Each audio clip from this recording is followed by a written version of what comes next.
আল্লাহ পাক রব্বুল আলামিন প্রত্যেকটা সেকেন্ডে সেকেন্ডে বাইতুল মামুর থেকে আল্লাহ পাক রব্বুল আলামিন পৃথিবীর জমিনের উপর বাইতুল্লাহ কাবা ঘর, এই ঘরের উপরে আল্লাহ তাআলা প্রত্যেকটা মুহূর্তে মুহূর্তে 120টা করে রহমত নাজিল করেন। সুবহানাল্লাহ বলেন।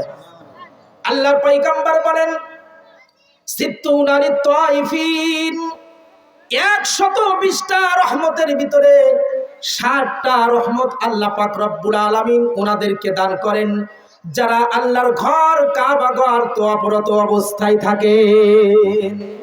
40 লিল মুসাল্লিন, আল্লাহর পয়গম্বর বলেন 120টা রহমতের ভিতরে 40টা রহমত আল্লাহ পাক রব্বুল আলামিন ওই সমস্ত ব্যক্তিদেরকে দান করেন যারা কাবা ঘর 40 লিল মুসাল্লিন, যারা কাবা ঘরের দিকে মুখ করে নামাজ আদায় করে। সুবহানাল্লাহ। তার মানে কাবা ঘরের দিকে তাকায়া যারা নামাজ আদায় করে তাদেরকে আল্লাহ তাআলা কয়টা রহমত দান করেন? 40টা রহমত।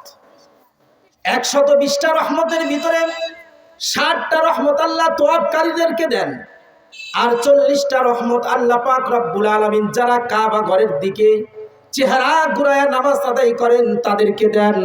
তার মানে এই 40 রহমতের ভাগ এই মসজিদের ভিতরেও যারা নামাজ আদায় করেন তাদের আমলনামাতেও আল্লাহ পাক রব্বুল আলামিন দান করে দেয়। 20 লিন-নাজিরিন, 20 লিন-নাজিরিন। আল্লাহর পয়গম্বর বলেন আর 20টা রহমত আল্লাহ তাআলা তাদেরকে দান করে দেয় যারা নাকি কাবা ঘরের দিকে তাকায়া থাকেন, তারাও আল্লাহ পাকের রহমত পেয়ে যায়। সুবহানাল্লাহ। তার মানে আল্লাহর ঘরের দিকে তাকাইলেই নাকি, সুবহানাল্লাহ জোরে বলেন, পৃথিবীতে কিছু এমন জিনিস আছে যার দিকে তাকাইলে নাকি, কাবা ঘরের দিকে তাকাইলে যেমন নাকি তেমনি ভাবে কুরআনুল কারীমের দিকে তাকাইলেও নাকি। কথা বলেন ঠিক কিনা?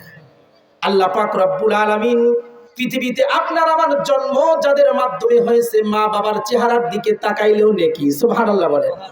তার মানে যেমনই ভাবে মা বাবার চেহারার দিকে তাকাইলে নেকি, ওই রকম ভাবে কুরআনুল কারীমের দিকে তাকাইলেও নেকি। আল্লাহর পয়গম্বর বলেন উলামায়ে কেরাম যারা রয়েছেন হক্কানি আলেমের চেহারার দিকেও তাকাইলে আল্লাহ পাক নেকি দান করে দেয়।